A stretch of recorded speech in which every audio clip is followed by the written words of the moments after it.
Today what we're going to talk about is sign language. And sign language was something that I did with all 4 of our kiddos, and it was a huge blessing.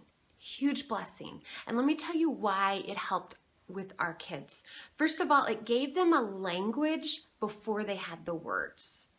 Next, because they had a language, they could express their needs or wants or desires without whining and fussing. This is a big deal. And second, or last, it also was a silent language for me to be able to use with my child without the rest of the room having to know. And I'm going to talk about each of these points as we go through. How to teach a child sign language. First of all, you model as you say. So as you say the word more, you sign more. Second, you help the child sign. So you literally take their hands and sign for them. And the last one is consistency and repetition. And this is so important, whether you are teaching sign language, you're setting up expectations for first-time obedience, whatever it is, that consistency and repetition will then allow your child to do what you're asking them to do. Actually, if you have a lot of fear about teaching sign language, you already have taught a sign if your child is around 1 year old, and that is bye-bye. You wave and you say bye-bye. You grab your child's hand gently and help them wave bye-bye. And then you repeatedly do it every time you say bye to somebody. You have taught them the first sign. Bye. So let's go through each of these signs. There are 12 that will be covered in the 1 year curriculum, and I'm going to show you how to do each sign, how I taught our children to do the signs, and then I am also going to tell you why it's important and how I use these signs. So the first one is bye-bye, and most of your kiddos are probably going to know how to do that by the time they start the 1 year curriculum, but they might not. And if they don't, this is a great time to teach them bye-bye. The next one is more, and you just take your fingers and pounce them back and forth against each other. And more is so helpful at mealtime and at snack time because it allows the child to say what they want without screaming, fussing, or whining for it. So to teach this sign, I would do this.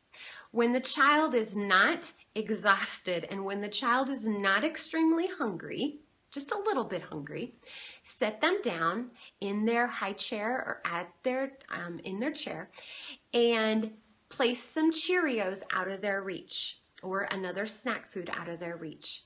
And then say, would you like more? And when you say more, you sign more. Then take the child's hands gently and sign more with them. Then give the child the Cheerio. Then the child will eat that, and then you say, do you want more? You take the child's hands, sign more, and give them another Cheerio.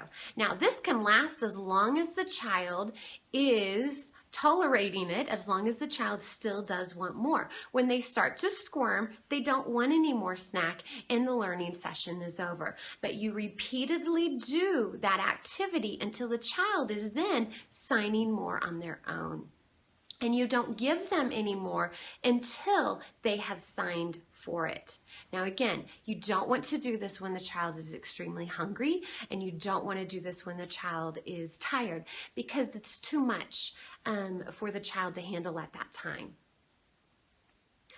Secondly, the next sign that we do is all done. And this is a great one for when a child is done with the bath time, when the child is done with meal time, the child's done playing, they want to do something else. And they simply take their hands and fold them over. Take their hands and fold them over. And that says, I am done with what I am doing. If the child does not want to do the signs, just gently take their hands and help them. You don't have to do it repeatedly. Just one time will reinforce what you have been doing. Another one that I taught my kids was please, and this was a great one to teach manners, patience, and respect. And this, they just rub their hand on their chest. And so before I would give my child something, let's say they wanted a teddy bear and they would grunt or point to it, I would take their hand, rub it on their chest, and say please, and then give them the teddy bear. Next one is drink. You take an imaginary cup and just drink. Eat. You take your fingers, pinch them together, put them towards your mouth repeatedly, and that's eat. No is where you're taking your two fingers and joining it to your thumb, and you say no. And this one I especially liked because I could tell my child no from across the room, and nobody in the room had to know that there was a conversation going on. So I could simply say my child's name and sign no, and they knew they needed to stop what they were doing. Book, if your child wants to read a book. Bath, you make two fists and rub your chest. Bath. Sleep. It's just like the child is falling asleep. The eyes go closed. Sleep. Outside, a lot of kids, that's their first one. So you open your hand and pull it across. Outside. And then thank you. You take your hand to your chin and pull it down straight, like you're blowing a kiss. And thank you is another sign that I used with my kids across the room. If they were given something by an adult and they forgot to say thank you, I could simply get their attention, sign that, and then they would remember to say thank you. So there's multiple reasons why sign language is so wonderful. You're allowing the child to talk before they have the words to talk. You are also teaching them boundaries that we've talked about in the last Periscope broadcasts and YouTube videos. You're teaching them boundaries that you need to use your signs. You may not whine, you may not pout, you may not fuss. You need to use your signs.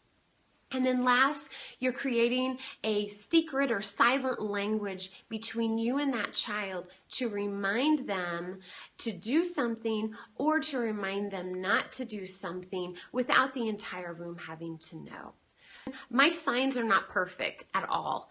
On some of them, maybe the thumb needs to be down or a different place, but that is not a problem at all because the child's not going to do it perfect. But if you would like to know exactly how to do that, you can Google it.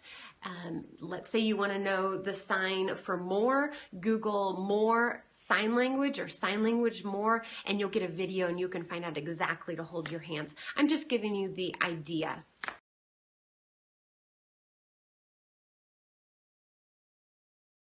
That is a debate. Does it cause a child to not speak because they have another language?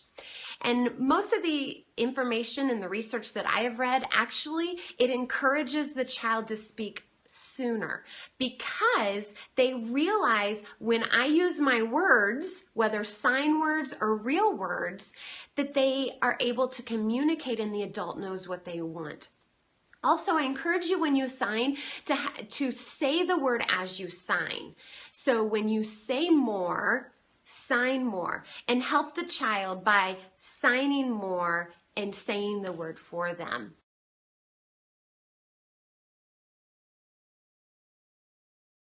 Not at all. I mean, there's adults that learn sign language. I don't use a lot of sign with my kids anymore, obviously. Where I mostly use the sign with my kids is the silence between when we're in a room. So I would tell my child no, or I'd tell my child thank you. Those type of things is when I would use it now. But there is not an age that the child is too old to learn sign language.